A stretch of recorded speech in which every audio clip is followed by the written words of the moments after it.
Hello student, आप सभी का हमारे YouTube channel Pioneer Vinod education में हार्दिक अभिनंदन है।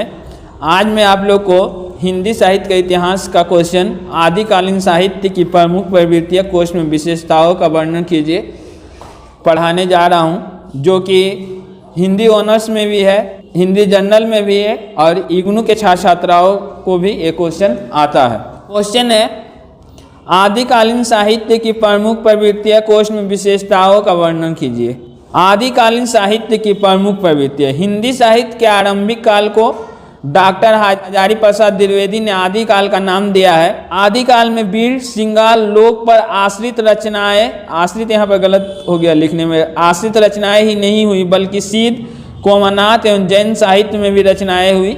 इस काल का दोस्तों क्या था? प्रधान विषय वीर गाथाओं से संबंधित है, अतः इस काल को वीर गाथा काल भी कहते हैं। विद्वानों ने संवत होगा यहाँ पर 1050 से 1375 संवत को आदिकाल के अंतर्गत रखा है। आदिकाल की प्रमुख प्रवृत्तियां विशेषता को निम्नलिखित शीर्षकों के अंतर्गत देख सकते हैं। पहला इस काल का साहित्य का विशेषता था आश्रयदाताओं की प्रशंसा। आगे पढ़ने से पहले मैं बता देना चाहता हूँ, आश्रयदाता माने इस काल के जो कवि थे वे किसी न किसी राजा के राज दरबार में रहते थे और उनकी प्रशंसा करते थे, ठीक है। और आदिकाल के कवि क्या है? राजाओं के राज दरबार में रहते थे, तो राजा की प्रशंसा करना क्या थी? कवि की आवश्यकता भी थी और व्यवस्था भी थी, क्योंकि वे लोग क्या है, राजा की प्रशंसा नहीं करते तो क्या है, राजा उनको राज दरबार से निकाल भी सकते थे। और डर के कारण वे क्या है, अपने आश्रयदाताओं की प्रशंसा करते थे और इससे वे लाभान्वित भी होते थे। राजा खुश होकर क्या कहता था कि कोई बोलता था, कोई बोलता था आप तो बहुत ही शक्तिशाली है, महान है, राजा भी खुश हो जाता था, बोलता था लो 5 असरफी, लो 10 असरफी उसको देता था। जैसे आदिकाल का समय आप लोग देख रहे हैं कि 1050 से 1375 ईस्वी के बीच है, तो उस समय दोस्तों क्या होता था? बहुत युद्ध होता था, लड़ाई झगड़ा बहुत होता था। आश्रयदाताओं की प्रशंसा, तो आदिकाल के कवियों ने अपने काम में अपने आश्रयदाताओं की प्रशंसा एवं वीरता का गुणगान किए हैं। उन्होंने अपने आश्रयदाताओं की प्रशंसा में कोई भी कमी नहीं छोड़ी है, भले ही उनके आश्रयदाता अयोग्य, अयोग थोड़ा गलत लिखा हुआ है, ठीक कर लीजिएगा, अयोग, कायर, बिलासी एवं देशद्रोही क्यों ना हो, अपने आश्रयदाताओं राजाओं की प्रशंसा करना कवि की आवश्यकता एवं व्यवस्था थी। जयचंद्र प्रसाद नामक रचना में कवि भट्ट केदार ने जयचंद्र जैसे देशद्रोही राजा के वीरता का गुणगान किए हैं। तो पहला पॉइंट क्या था दोस्तों? आश्रयदाताओं की प्रशंसा। पहला पॉइंट जो था दोस्तों, आश्रय माने इस काल के कवि क्या थे? राजाओं के दरबार में रहते थे और उनके ऊपर ही उनकी प्रशंसा में क्या करते थे? कविता लिखते थे। उनकी प्रशंसा में क्या है, और उनकी बड़ाई भी करते थे, भले से उनके राजा क्या है, अयोग हो, देशद्रोही हो, डरपोक हो, मैं उसको बोलते थे कि नहीं आप बहुत बहादुर है, आप बहुत सर्वशक्तिमान है। दूसरा पॉइंट है वीर एवं श्रृंगार रस। जैसे कि मैं आप लोगों को पहले ही बता चुका हूँ कि इस समय जैसे अभी क्या चल रहा है, अभी जो चल रहा है आप लोग को हिंदी साहित्य के इतिहास को 4 भागों में बांटा गया है। पहला है आदिकाल, दूसरा है भक्ति काल, और तीसरा है रीति काल, और चौथा है आधुनिक काल। जो अभी चल रहा है 1900 ईस्वी से अब तक के काल को क्या है, आधुनिक काल चल रहा है। तो इस समय क्या है, उतना लड़ाई होता है, मैंने सैनिक लोग जाते हैं लड़ने में, पहले जैसा युद्ध नहीं होता था। पहले जिस हिसाब से लोग युद्ध में मरते थे अब उस हिसाब से नहीं मरते थे। तो वीरता माने लड़ाई होता था तो वीरता का भी वर्णन किया गया। और श्रृंगार रस, श्रृंगार का मतलब क्या होता है? श्रृंगार का मतलब होता है दोस्तों स्त्री और पुरुष के बीच के प्रेम को श्रृंगार कहते हैं। और युद्ध जो होता था प्राय जो सुंदर लड़कियों को प्राप्त करने के लिए होता था। जैसे आप लोग अभी हाल में रिलीज पद्मावत फिल्म में भी देखे होंगे कि पद्मावती को पाने के लिए क्या है, अलाउद्दीन खिलजी आक्रमण कर देता है और राजा रत्न सिंह को क्या है, युद्ध में मार देता। तो उस समय का माहौल यही था कि कहीं भी अगर कोई देखता था किसी यथी में है, सुंदर स्त्री है, तो उससे क्या है, जबरदस्ती विवाह कर लेता था। उस समय क्या है, राजाओं को कोई काम धाम नहीं था। और आप लोग जानते ही कि खाली दिमाग शैतान का घर होता है। और उनका कवि आकर है, उनका कोई शुभचिंतक आकर बता देता था कि पड़ोस में क्या है, सुंदर कन्या है, तो उसको प्राप्त करने के लिए वे लोग क्या है, युद्ध कर लेते थे। युद्ध का दो ही कारण होता था, या तो राज हड़पने के लिए या तो सुंदर कन्या को प्राप्त करने के लिए। तो इसमें क्या है, कवि लोग क्या है, राजाओं की वीरता का भी गुणगान किए हैं। आदिकाल के कवियों के काव्य ग्रंथों का प्रमुख विषय वीर एवं श्रृंगार रस था। वीर रस का जितना सुंदर चित्रण इस काल में हुआ उतना हिंदी साहित्य के अन्य काल में दुर्लभ है। मैंने जितना वीरता इस काल में दिखाया गया, लड़ाई झगड़ा, उतना क्या है हिंदी साहित्य के अन्य कालों में नहीं हुआ है। इस समय युद्ध का बाजार चारों ओर गर्म था। उस समय की वीरता का आदर्श निम्नलिखित पंक्तियों में स्पष्ट हो जाता है। 12 बरस लो कुकुर जिए और 13 होगा दोस्तों यहाँ पर, 13 ले जिए सियार, बरस 18 क्षत्रिय जिए, आगे जीवन को धिक्कार। मैंने उस समय ये क्या नारा बहुत चलता था कि 12 बरस तक क्या है उत्तर जीता है और 13 साल तक क्या है सियार जीता है, और बरस 18 तक क्या है क्षत्रिय जिएगा, और उसके आगे को क्या है जीवन धिक्कार। मैंने एक क्षत्रिय, जो क्षत्रिय किसको बोलेंगे, जो लड़ाई करता था, युद्ध में जाता था, उसका जीवन क्या है 100 वर्ष ना होकर 18 वर्ष के ऊपर उसको जीना धिक्कार है। आगे है युद्ध का एकमात्र कारण सुंदर नारी थी, अतः श्रृंगार भी यहाँ पर मिस्टेक हो गया दोस्तों। अतः श्रृंगार रस का भी एक नहीं होगा, इस साहित्य में जमकर वर्णन मिलता है। देखिए एक लाइनिंग देखिए, जे ही की बेटिया कुमारी देखी, कुमारी या सुंदर जहाँ पर देखता था ते ही घर पर जाए धरे हथियार, मैंने तलवार लेकर वो लोग चला जाता था। आदिकालीन कवि अपने आश्रयदाता और राजाओं के सामने नायिका के सुंदरता का अद्भुत वर्णन करते थे। नायिका के सिर से लेकर उसके पैरों तक के नाखून के सुंदरता का वर्णन कर देते थे। मैंने आदिकाल के कवि क्या है अपने आश्रयदाताओं के सामने क्या है, कोई भी पड़ोस की बगल नायिका का या स्त्री का सुंदरता का इतना अनोखा ढंग से वर्णन करता था कि वे लोग क्या करते थे, नायिका के सिर से लेकर पैर के नाखून तक के सुंदरता का वर्णन कर देते थे। उसी पर एक लाइन है, मानु कला ससमान कला सलेट सोबनिया बालवेश ससिता समीप अमित रस पिन्याय। अब्दुल रहमान के संदेश रासक में वियोग श्रृंगार का वर्णन किया गया है। खुमान रासों में भी नायिका के वियोग का वर्णन किया गया है। तीसरा पॉइंट है दोस्तों, युद्ध का सजीव सचिव चित्रण। आप लोग को बोले ही आदिकाल का कवि लोग क्या है, युद्ध का सजीव सचिव चित्रण। जैसे अभी आप लोग देखते होंगे कि कोई भी डायरेक्टर है, जैसे मान लीजिए बॉर्डर फिल्म है, उसमें लड़ाई दिखाया गया, अभी हाल में उड़ी द सर्जिकल स्ट्राइक में दिखाया गया है, तो वो डायरेक्टर क्या जाते हैं कभी बॉर्डर पर जाकर लड़ाई देखकर फिल्म बनाते हैं, नहीं ना बनाते। लेकिन इस काल के जो कवि थे वे केवल क्या है राजाओं का मन ही नहीं बहलाते थे, जरूरत पड़ने पर क्या है वे युद्ध भूमि में तलवार लेकर भी जाते थे राजाओं के साथ। तो वे लोग क्या सचित्र मैंने वो लोग आंखों देखी, जो आंख से देखता था युद्ध उसका वर्णन किए हैं। ठीक है, अभी का डायरेक्टर जैसे कोई पिक्चर बना दे रहा है तो थोड़ू जाता है बॉर्डर पर लड़ाई देखने में। ये लोग ऐसा कवि थे कि जो क्या थे केवल कलम के ही धनी नहीं थे, तलवार के भी ये लोग धनी थे। आइए पढ़ते हैं, युद्धों का सजीव चित्रण आदिकाल के कवियों के काव्य ग्रंथों का प्रमुख विषय है। यहाँ पर खड़ी पाई होगा दोस्तों, छूट गया है। युद्धों का सजीव वर्णन जितना इस काल में देखने को मिलता है उतना हिंदी साहित्य के इतिहास के किसी अन्य काल में देखने को नहीं मिलता है, क्योंकि इस काल के कवि कलम और तलवार दोनों के धनी थे।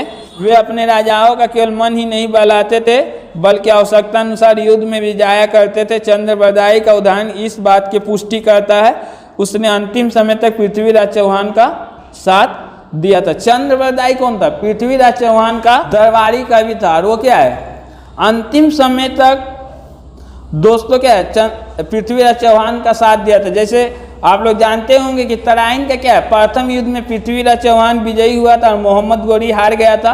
तो वे लोग क्या पृथ्वीराज चौहान ने क्या मोहम्मद गोरी को छोड़ दिया था, लेकिन तराइन का द्वितीय युद्ध में क्या मोहम्मद गोरी विजय होता है और पृथ्वीराज चौहान हार जाता है। तो मोहम्मद गोरी क्या करता है पृथ्वीराज चौहान को बंदी बनाकर ले जाता है और उसके दोनों आंख फोड़ देता है।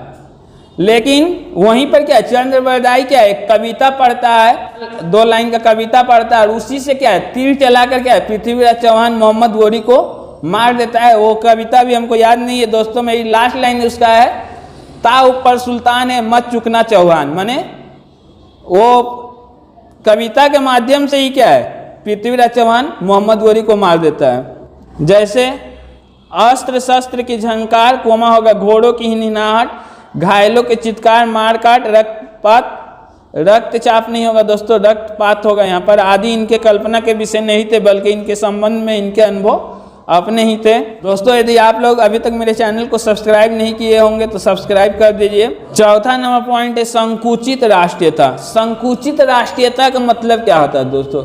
आदिकाल के कवियों के समय क्या था, पूरा इंडिया एक नहीं था। एक राजा का गांव जहां तक रहता था वो क्या है, अपने प्रदेश को ही मानता था कि यही मेरा देश है।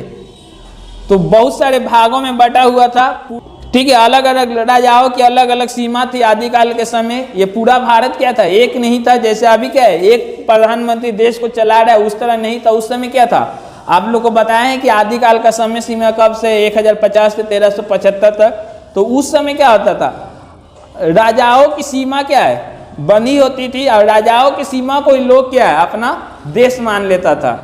संकुचित राष्ट्रीयता भी आदिकाल के कवियों के काव्य की प्रमुख प्रवृत्तियां है। उस समय राष्ट्र शब्द से समूचे भारत का अर्थ नहीं लिया गया, बल्कि अपने राजाओं की भौगोलिक सीमा से लिया गया है। उनके लिए केवल राजाओं की सीमा ही उनकी भौगोलिक तथा राष्ट्रीय सीमा होती थी। उस समय राजाओं ने अपने 100 या 50 गांवों को राष्ट्र समझ रखा था, और उनके आश्रय कभी उन्हीं के पद पर चलते थे। यदि उस समय राष्ट्रीयता का व्यापक रूप होता तो निश्चय था कि हमारे देश का मानचित्र आज कुछ और ही होता। खड़ी पाई दोस्तों छूट गया, आप लोग कर लीजिएगा। अगला पॉइंट है ऐतिहासिकता का अभाव। अगला कौन सा पॉइंट है, ऐतिहासिकता। ता छूट गया, ऐतिहासिकता का अभाव।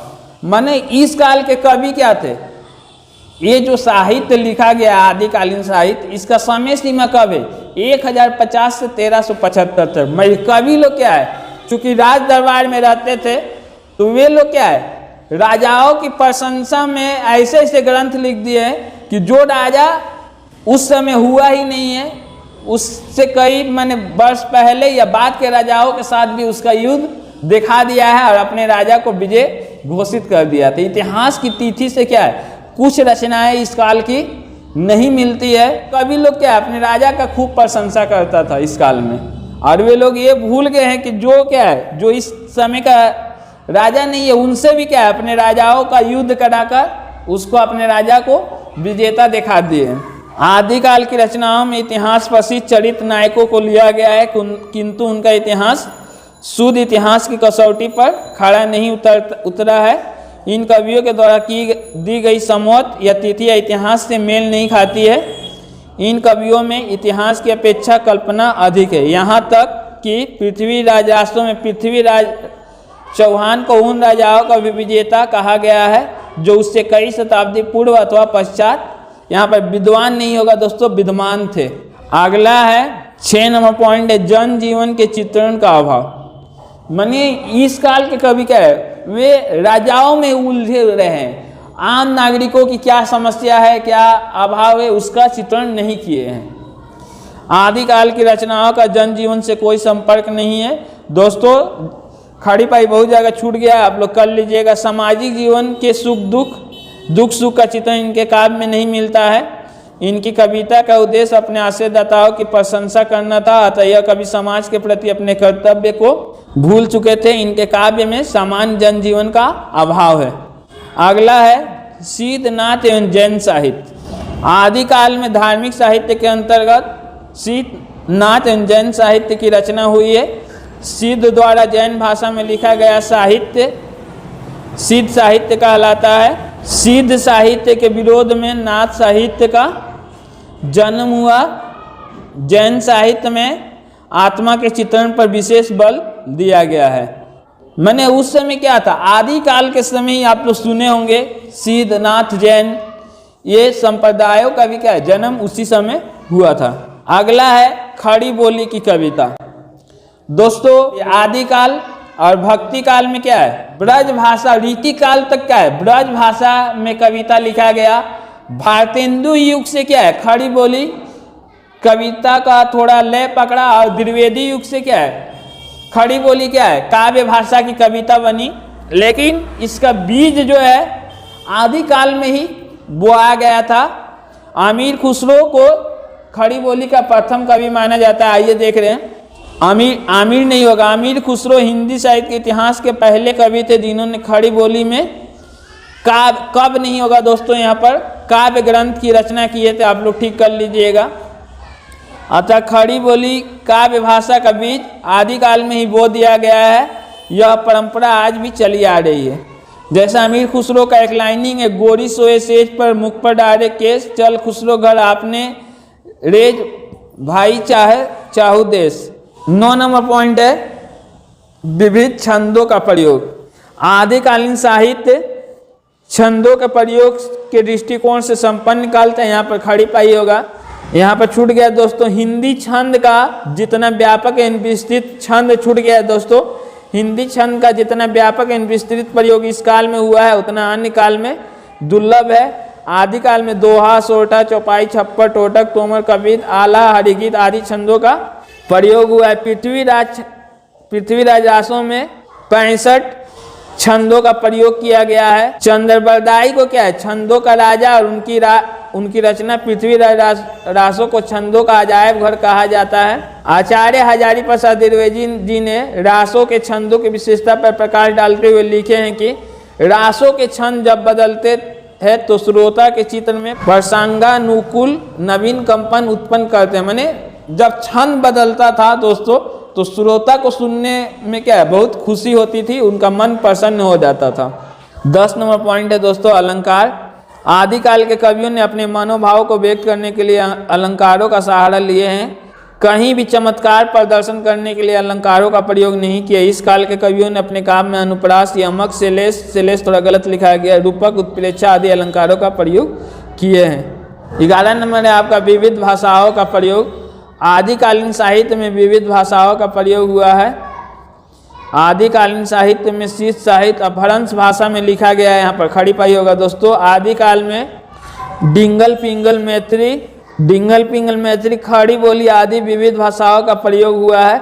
डिंगल भाषा का प्रयोग कवि नहीं होगा दोस्तों, कवि होगा। यहाँ पर कवि उन समय करते थे जब राजाओं को रण क्षेत्र में उत्साहित करना होता था। ऐसा भी कहा जाता है कि कवि नहीं, कवि अपने राजाओं की वीरता की बड़ी बड़ी देंगे नहीं होगा यहाँ पर दोस्तों, डींगे मारते थे, अतः उनकी भाषा डिंगल कहलाती थी।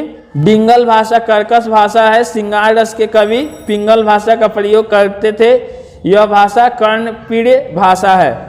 कर्णप्रिय माने कानों को सुनने में अच्छा लगता है। आदिकाल में रचित विद्यापति पदावली मैथिली भाषा में लिखा गया है। अमीर खुसरो की पहेलियाँ खड़ी बोली में लिखा गया है। कवि पिंगल भाषा का प्रयोग करते थे। यह भाषा कर्णप्रिय भाषा है। आदिकाल में रचित विद्यापति पदावली मैथिली भाषा में लिखा गया है। अमीर खुसरो की पहेलियाँ खड़ी बोली में लिखा गया है। अब आ रहे निष्कर्ष दोस्तों, ये 15 मार्क्स का क्वेश्चन है। निष्कर्ष स्वरूप हम कह सकते हैं 1 नंबर आदिकालीन हिंदी साहित्य में तब से लेकर आज तक की सभी प्रवृत्तियों को खोजा जा सकता है। 2 नंबर धार्मिक साहित्य, लौकिक साहित्य, रासो साहित्य का युद्ध वर्णन के साथ खुसरो की पहेलियाँ आदि को इस काव्य में महत्वपूर्ण योगदान के रूप में रेखांकित किया जा सकता है। 3 नंबर आदिकाल ने परिवर्तित काल के लिए कई परंपराओं का शुभ नहीं होगा दोस्तों, यहाँ पर सुव्यवस्था योगदान दिया है। 4 नंबर है अनेक काव्य रूप एवं शैली आज भी आदिकाल से अधिग्रहण कर रहे हैं। दोस्तों ये इग्नू और बीए हिंदी ऑनर्स बीए के लिए हम लोग का पहला वीडियो था। थोड़ा प्रिंटिंग में मिस्टेक है, लेकिन आगे से ऐसा नहीं होगा। और आप लोग को यदि मेरा वीडियो अच्छा लगे तो चैनल को सब्सक्राइब करना ना भूलें तथा वीडियो को लाइक करें। और दोस्तों मैं बहुत जल्द ही इग्नू का सारा असाइनमेंट अपने चैनल पर लाने वाला हूँ।